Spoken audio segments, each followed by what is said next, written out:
देखिए, पूरा कोसी का इलाका जो है कोसी स्नातक निर्वाचन क्षेत्र, इसमें 14 जिला आते हैं और आदरणीय तेजस्वी समान काम के समान वेतन के लिए ललायित है। राजद का सरकार बनने के बाद राजद के मैनिफेस्टो में इस चीज़ को शामिल किया गया है ताकि इनके स्थिति का सुधार हो सके। जब हम लोग सत्ता में आएंगे तो सारे मदरसा शिक्षकों को नियोजित वेतनमान पर हम लोग बहाल कराने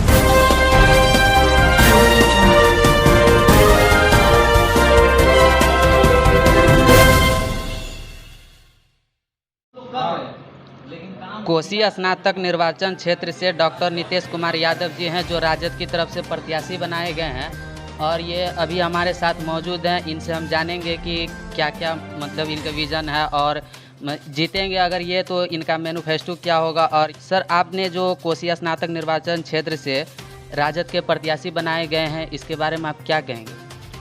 देखिए, पूरा कोसी का इलाका जो है कोसी स्नातक निर्वाचन क्षेत्र, इसमें 14 जिला आते हैं और आदरणीय तेजस्वी यादव और लालू यादव ने भरोसा करके युवा को मैदान में उतारा है।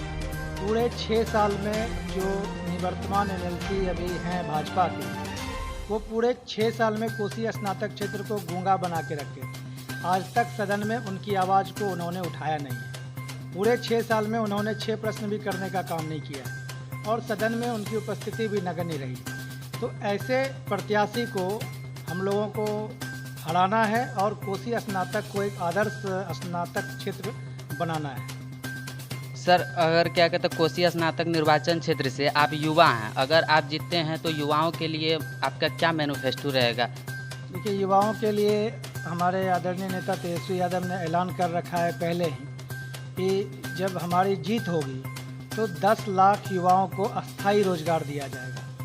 4.5 लाख युवा जो कि सरकार में पद खाली हैं और 5.5 लाख युवाओं को जो कि गैर सरकारी संस्थाओं में रोजगार दिया जाएगा। तो टोटल 10 लाख युवाओं को रोजगार मिलेगा, जो कि नीतीश कुमार और भाजपा के शासनकाल में संभव नहीं है। इसलिए सत्ता परिवर्तन होने के बाद युवाओं को रोजगार मिलेगा और हम लोग प्रत्येक जिला में युवाओं के लिए प्रशिक्षण कार्यक्रम, काउंसलिंग सेंटर खोल के, ताकि जिसके पास जो स्किल है उनको उस चीज़ में रोजगार उपलब्ध कराया जाए, ऐसा हमारा प्रयास रहेगा। युवाओं के लिए रोजगार की तो बात करते हैं। अगर युवाओं को रोजगार मिलती है, जैसे 4.5 लाख पद जो रिक्त है, उस पद पर तो बहाली हो जाएगी। उसके बाद जो अतिरिक्त पद है उस पर आप किस बेसिस के आधार पर बहाली करेंगे? वही मैं बता रहा हूँ कि स्किल के आधार पर होगा। जो युवा बेरोजगार है और हमको जानकारी है कि उनको कोई प्लम्बिंग का काम कर रहे हैं, कोई कारपेंटर का काम कर रहे हैं, कोई मैकेनिकल का काम कर रहे हैं, कोई इलेक्ट्रीशियन का काम कर रहे हैं, ये अनस्किल्ड जो क्षेत्र है उसमें जो स्किल्ड आदमी है उनको रोज़गार उपलब्ध कराए। बहुत सारे फैक्ट्री हैं जहाँ पर कि आवश्यकता है, तो वहाँ पर राजद के द्वारा सभी युवाओं को रोज़गार देने का कार्यक्रम बनाया गया है और निश्चित तौर पर सरकार बनने के बाद युवाओं को रोज़गार मिलेगा। और कोसी स्नातक क्षेत्र में जो शिक्षक आज समान काम के समान वेतन के लिए ललायित हैं, राजद का सरकार बनने के बाद राजद के मैनिफेस्टो में इस चीज़ को शामिल किया गया है कि सरकार बनने के बाद समान काम का समान वेतन मिलेगा, पुरानी पेंशन का लाभ मिलेगा और जो वित्त रहित शिक्षक हमारे हैं, जिनको कि समय पर अनुदान नहीं मिलता है, अभी 6 साल से अनुदान नहीं मिला हुआ है उनको, तो उनको अनुदान दिलाने का काम करेंगे। जो मदरसा शिक्षक है उनको सम्मान दिलाने का काम करेंगे।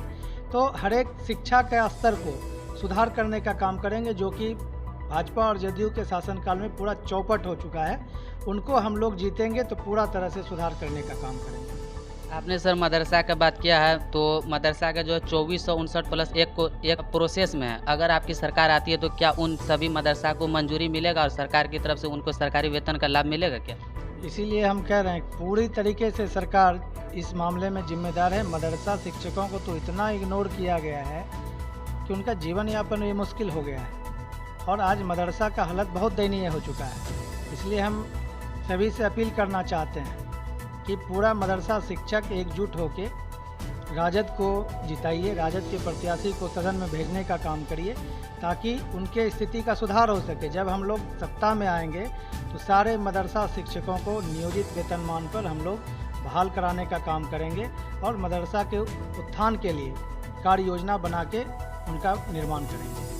सर ये जो है सीमांचल का इलाका और यहाँ से जो है मजदूर जो है वो हैं और जो स्टूडेंट है उनको जो है अच्छी शिक्षा नहीं मिल पाती है, जिसके कारण जो वो दिल्ली मुंबई आदि जगहों पर जाते हैं। लेकिन जो नीचे वर्ग के लोग हैं, कमज़ोर वर्ग के लोग हैं, वो लोग तो अच्छी शिक्षा ग्रहण नहीं कर पाते हैं, जिनकी वजह से वो लोगों को अच्छी शिक्षा नहीं मिल पाती है। तो इसके लिए आपका क्या विज़न रहेगा? देखिए, पूरे बिहार में अभी जो 45 लाख प्रवासी बिहार लौटे थे, वो सब पलायन कर गए थे यहाँ से। रोजगार के अभाव में बिहार से 45 लाख लोग बाहर काम कर रहे हैं, यानी कि बिहार में कुछ है ही नहीं, तो यहाँ काम कहाँ से मिलेगा, रोजगार कहाँ से मिलेगा। तो हम लोग इसीलिए आह्वान कर रहे हैं लगातार कि सत्ता परिवर्तन के बाद जो भी आदमी बाहर में काम कर रहे हैं, आज तक यहाँ कोई उद्योग धंधा नहीं लग पाया है, राजद सत्ता में आएगी तो हर तरह के से लोग जो है जो बाहर में रह रहे हैं उनको बिहार में रोजगार उपलब्ध कराने का काम राजद द्वारा किया जाएगा। तो ये थे हमारे साथ डॉक्टर नीतीश कुमार जी। अगर राजद की सरकार बनती है तो इनका कहना है कि जो युवा हैं उनको रोज़गार दिया जाएगा, जो मजदूर वर्ग के लोग हैं जो यहाँ से बाहर के राज्यों में जाते हैं नौकरी के लिए, तो उनको बाहर के राज्यों में नहीं जाना पड़ेगा, उसके लिए उद्योग लगाएंगे। कैमरामैन मोहम्मद जलाल के साथ मैं मोहम्मद खत्ताब, कौमी टाइम, फॉरबिसगंज।